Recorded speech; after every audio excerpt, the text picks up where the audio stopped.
When you know what you've done, you can do it again. Go beyond the last run, for the strength is within. There's no way you can lose, 'cause you knew from the start that you'd conquer your dreams, for the race is within. From the start to the finish, break that ribbon again. Number one, the first place. Here's the goal in your soul. Keep on running, running for your life.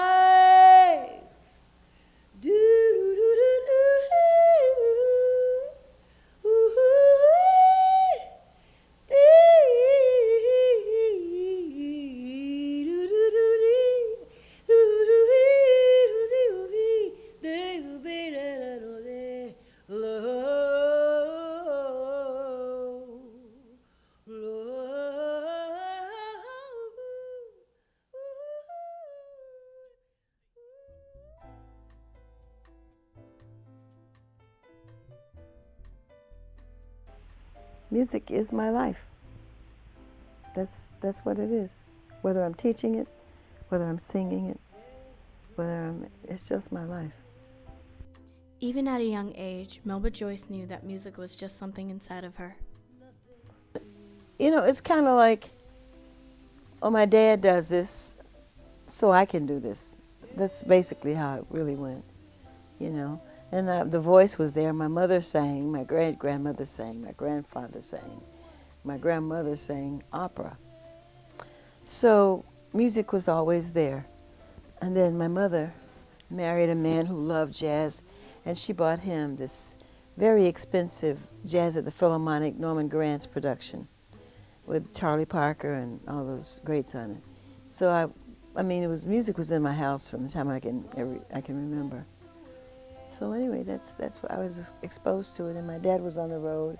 He was mostly on the road. He was hardly ever at the house, hardly ever. You know, I didn't see him that much. He was just on the road. He said he was doing his thing. That's how he looked at it. I was like, well, what about? He said, I was working, making money, you know. So I said, well, yeah, I understand that. Just it's not like a 9 to 5, you know.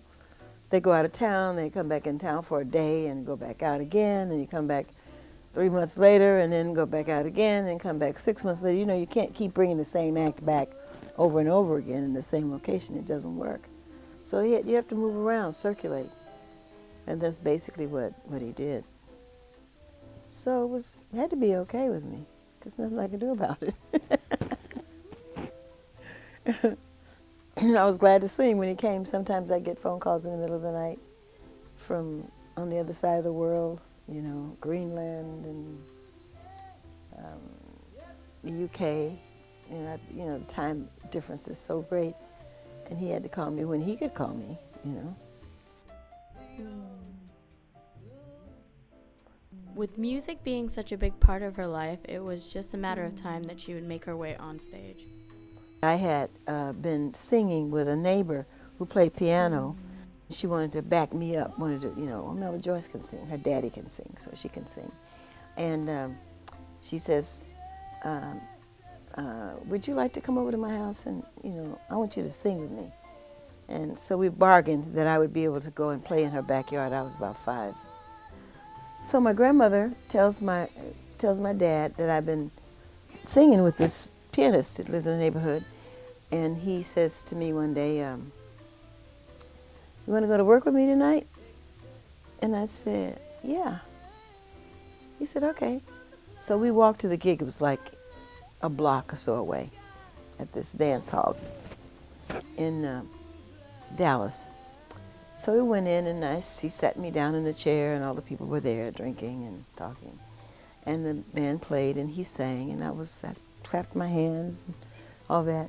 And then after the first set, he came to me and he says, would you like to sing? You know, just like he'd said to an adult, you know, that's kind of how he talked to me, you know. And I said, yeah, with the band. That's, you know, it was like no big deal. He went and took me up on the stage during the intermission and had me to talk to the piano player. and we got a key together. I didn't know what my keys were. He had to find it, So I sang, and they called me up and says, "This is my daughter. She's going to sing tonight." So I went up on the stage and I sang, and I was just so happy. I sang my little song, "I'm Always Chasing Rainbows," or something like that. So anyway, he showed me how to take my bow. I took my little bow, and he was, turned to go away, thinking I was going to follow him, and I didn't. He said, "Oh, come on, let's go. You finished." I said, I want to sing again."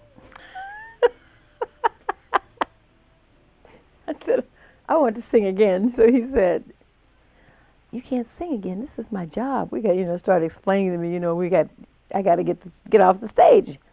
I had the microphone in my hand, and he tried to take it out of my hand, and we were pulling back in this tug of war, pulling back and forth, trying to get it away from me, and I wouldn't give it to him. So he finally just had to just stop and just tell me, we've got to play. This is my job. My boss is calling me. I have to come to go to work. You have to do that. We can't just sing all night. I'm at work. So I finally gave him the microphone. He took me back to my seat. It was like I was bitten, you know what I mean, by that showbiz bug. And so it's just been going on since then. Even with her father's connections within the music business, Melba Joyce's talent would be the key that would unlock the door to her success. Well, I started performing professionally. I was in my 20s, and I was a part of the Dallas Jazz Society. And they took me to, we went to a concert, a Louis Armstrong concert. We were in Dallas, Texas, at the State Fair Music Hall. And Louis Armstrong was performing. And I was sitting in the audience upstairs. We had these cheapy seats. And the president of the organization, unbeknownst to me, went downstairs to talk to Louis Armstrong to ask him to let me sit in with him. Who would have thought? But anyway, she did, and he consented because she was a, very worrisome person. She'd really wear you down. And she came upstairs to get me to tell me that she had arranged it, and that she wanted me to come with her. So we trucked on down backstage, and went over to his dressing room, and he says, "Oh, they tell me you're a singer." So I said, "Yes, sir, I am." So he says, "Well, you're going to sing with us tonight, and what we'll do, the guys and I'll play a couple of tunes, and I'll call you out. What do you want to sing?" So I said, "Misty and C." We did the set, and everything really went well. But anyhow, he told me that he liked the way I sang. I was really a good singer, and he wanted to know if I would do him a favor. So I said, "Of course, if I can." He says, "Would you do the second set with us?" And I said, "Sure."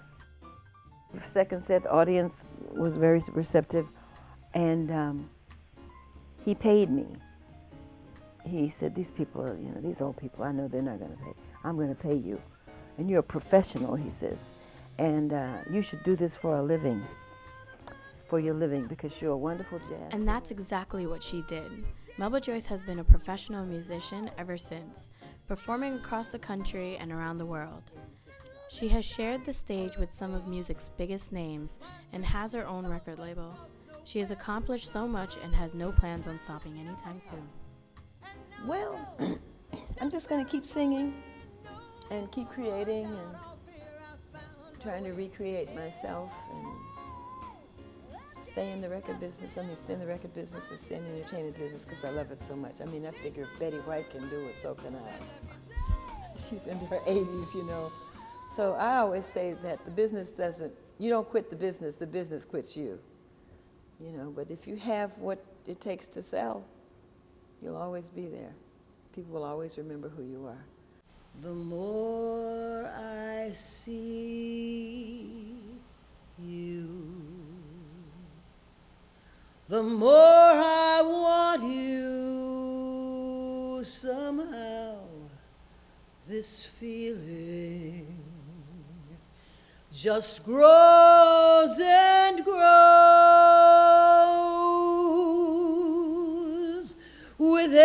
every sigh, I become more mad about you, more lost without you, and so it goes.